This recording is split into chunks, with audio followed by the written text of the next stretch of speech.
Hello students. तो हम to a skylark पढ़ रहे थे, शैली की लिखी हुई पोएम। अभी हम उसी को कंटिन्यू करते हैं। नेक्स्ट हमारा जो स्टेंजा है वो है what thou art we know not what is most like thee from rainbow clouds there flow not drop so bright to see as from thy presence showers a rain of melody. तो अभी जो शैली है उन्होंने skylark का जो song है, तो स्काईलार्क के सॉन्ग को डिफरेंट ऑब्जेक्ट्स से एक तरह से कंपेयर किया है। ठीक है। So what thou art we know not, तुम क्या हो हमें नहीं पता। What is most like thee, तुम्हारे जैसा और क्या है। ठीक है, रिटोरिकल क्वेश्चन यहाँ पे पूछा है। From rainbow clouds there flow not drops so bright to see. ठीक है, तो इस स्टेंजा में शैली ने स्काईलार्क का जो सॉन्ग है उसको कंपेयर किया है किससे, rainbow clouds there flow no drops so bright to see. Rain drops से कंपेयर किया है कि रेन ड्रॉप्स जो है वो भी इतनी क्लियर, इतनी ब्राइट नहीं है। As from thy presence showers a rain of melody. ठीक है, जितना तुम्हारी प्रेजेंस जो है शोवर करती है अ रेन ऑफ मेलेडी। ठीक है, तो यहाँ पर स्काईलार्क का जो गाना है, ठीक है, जिसको उन्होंने रेन ऑफ मेलेडी कहा है, तो रेन ऑफ मेलेडी जो है वो it is more sweeter than the drops of rain. ठीक है, रेन ड्रॉप्स से ज़्यादा स्वीट है रेन ऑफ मेलेडी स्काईलार्क की। ठीक है, तो यहाँ पर जो फर्स्ट कंपैरिजन शैली ने किया है स्काईलार्क के सॉन्ग का, वो रेन ड्रॉप्स से किया है। ठीक है, and the poet does not know exactly what the skylark is, and he is just asking a question what is most like thee, because he does not know. And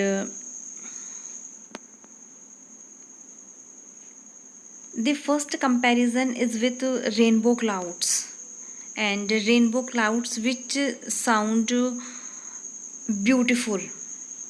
Okay, but the poet quickly dismisses them as the drops, the rain, are nothing compared to the melody that showers from the skylark's presence. ठीक है, rain drops are nothing, rain drops भी कुछ भी नहीं है किसके comparison में, जब हम उनको कंपेयर करें with the showers with the showers from the skylark's presence. ठीक है, नेक्स्ट जो स्टेंजा है, like a poet hidden in the light of thought singing hymns unbidden till the word is wrought to sympathy with hopes and fears it he did not. तो next जो stanza है उसमें poet ने skylark के song को compare किया है poet से। ठीक है, like a poet hidden in the light of thought, यहाँ पर पोइट को हिडन बताया गया एक तरह से। तो पोइट के हिडन होने का अर्थ हम इस तरह से भी ले सकते हैं कि जिस तरह से कोई भी राइटर, ठीक है, कोई भी वर्क को कंपोज करता है, वो लिखता है, उसके बाद में हम उनके वर्क्स को पढ़ते हैं, तो एक तरह से वो जो पोइट है, वो जो राइटर है, ही इज़ हिडन। ठीक है, वो हिडन है in the light of thought, और किस में हिडन बताया गया है, in the light of thought singing hymns unbidden till the word is wrought to sympathy with hopes and fears not. So the poet compares the skylark to a poet who is immersed in the light of his own thoughts, which are so mysterious and profound that they cannot be easily understood by the people of the world। तो जिस तरह से poet का जो poet की जो poetry है, ठीक है, it does not understand easily. ठीक है, it is difficult to understand by the people and we interpret the poetry according to our own views. ठीक है, तो ये इजीली अंडरस्टूड नहीं की जा सकती है, डिफ़िकल्ट है। तो सेम तरह से जो स्काईलार्क का सॉन्ग है, it is also difficult to understand, ठीक है। वो जो गाना है उसको भी हम इजीली अंडरस्टूड नहीं कर सकते हैं।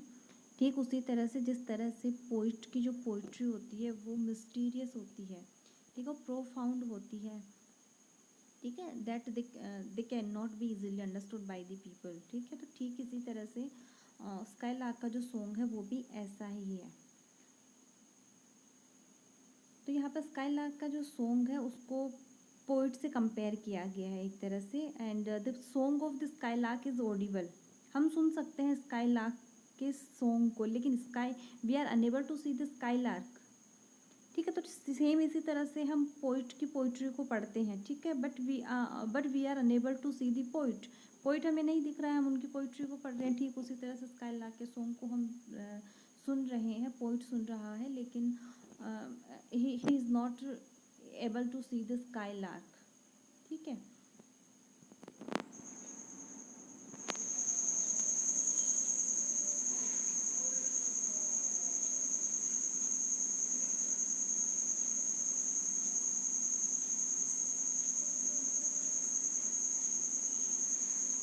नेक्स्ट स्टेंजा है, like a high born maiden in a palace tower, soothing her love laden soul in secret hour, with music sweet as love which overflows her बोवर।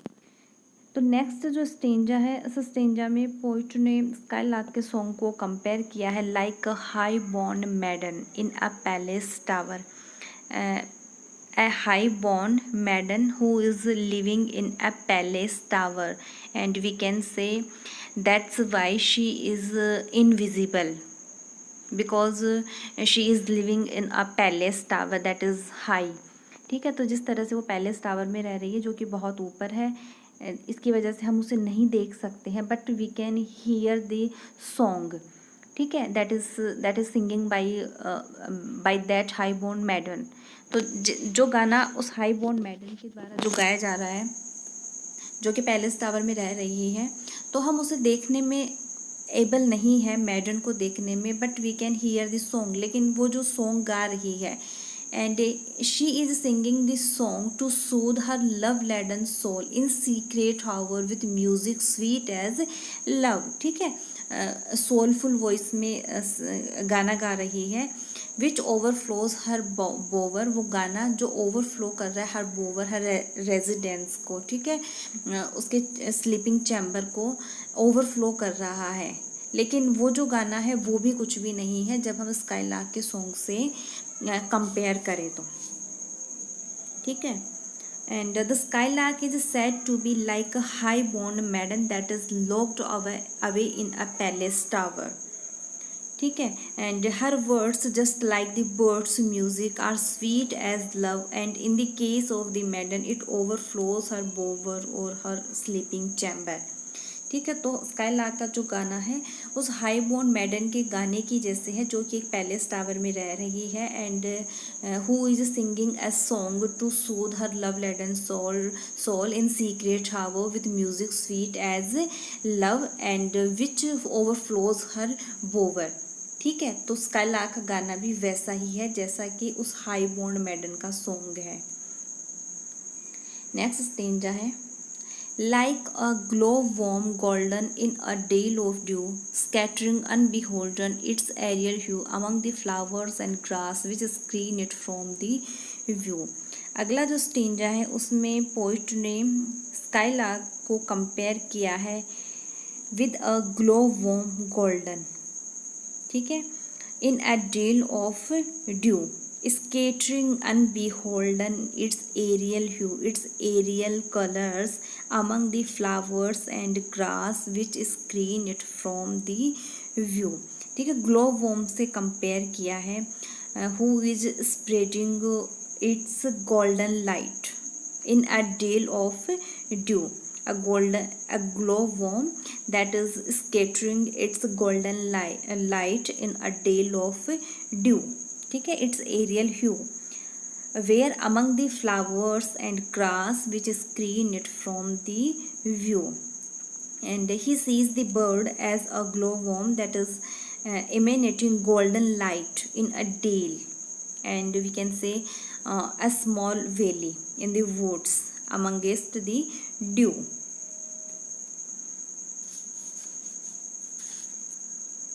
सो इस स्टेंजा में ग्लो वॉर्म से poet ने sky lark को compare किया है कि जिस तरह से ग्लो वॉर्म जो है वो डेल ऑफ ड्यू में स्मॉल वैली में स्केटर कर रहा है its aerial hue, its golden light, ठीक है, कहाँ पर, among the flowers and grass, ठीक है। तो ठीक ऐसा ही स्काई लार्क का गाना भी है।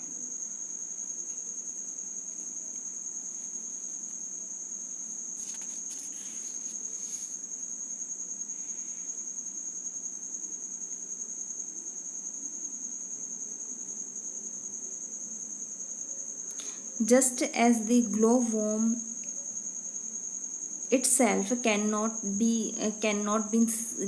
be seen, while its light is seen spreading all around, in the same way the skylark itself is invisible, its song alone are heard, ठीक है। जिस तरह से ग्लो वॉर्म कि सॉन्ग को हम सुन सकते हैं, उसकी लाइट को हम फील कर सकते हैं, उसकी लाइट फ्लावर्स में से हमें नज़र आती है, ग्रास में से, ठीक उसी तरह से स्काई लार्क का गाना भी हम दूर से सुन सकते हैं, हम उसकी प्रेजेंस को फील कर सकते हैं, हम उसे देखने में एबल नहीं है, ठीक है।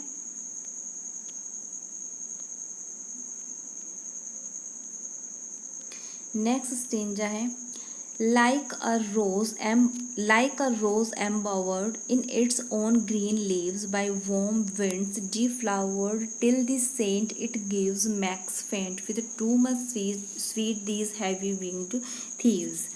तो अगला जो स्टेंजा है उसमें पोइट ने स्काई लार्क को कंपेयर किया है रोज़ के फ्लावर्स से, ठीक है, कि जिस तरह से रोज़ का जो फ्लावर है एम्बावर्ड होता है in its own green leaves, like a rose who is protected in its own green leaves, जो कि अपनी खुद की ही लीव्स में प्रोटेक्टेड होता है, एम्बावर्ड होता है,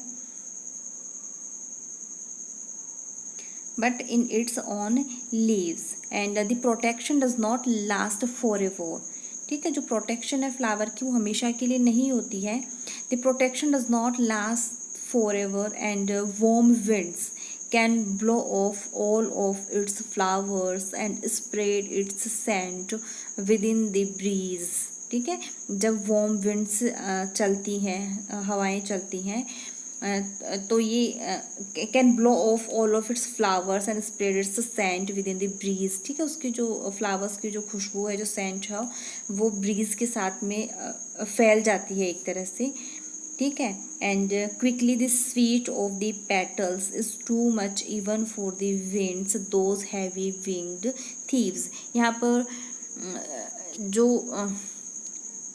विंड है, ठीक है, उसके विंग्स जो हैं, ठीक है, उनको हैवी विंग्ड थीव्स, इन ये जो विंड्स हैं, वॉर्म विंड्स जो हैं, उनको थीव्स कहा गया है एक तरह से, ठीक है। हैवी विंग्ड थीव्स इसलिए कहा गया है क्योंकि हवा जो है वो अपने साथ में रोज़ फ्लावर्स की जो सेंट है, जो खुशबू है, उसको चारों तरफ एक तरह से स्केटर कर देती है, फैला देती है, इसलिए इनको थीव्स कहा गया है, ठीक है। हैवी विंग्ड थीव्स क्योंकि वो स्प्रेड कर देती हैं, फैला देती हैं रोज़ की जो सेंट है, रोज़ फ्लावर्स की जो खुशबू है, उसको चारों तरफ क्या कर देती हैं, फैला देती हैं, इसलिए इनको थीव्स कहा गया है, ठीक है।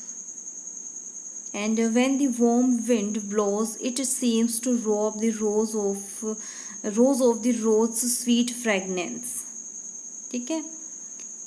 तो ठीक वैसे ही the presence of the skylark is not visible to our eyes. We can feel the presence of the skylark and we can hear the song of the skylark, but we become aware of the presence of the skylark because of its sweet songs which are loud enough to reach our ears, ठीक है। तो जिस तरह से skylark की presence को हम feel कर सकते हैं because of it's a sweet song, ठीक है, उसके गाने की वजह से जिस तरह से हम उसकी प्रेजेंस को फील कर सकते हैं, उसी तरह से रोज़ जो फ्लावर्स हैं उसकी भी जो खुशबू है उसको हम एक तरह से हवा में महसूस कर सकते हैं, फील कर सकते हैं, ठीक है।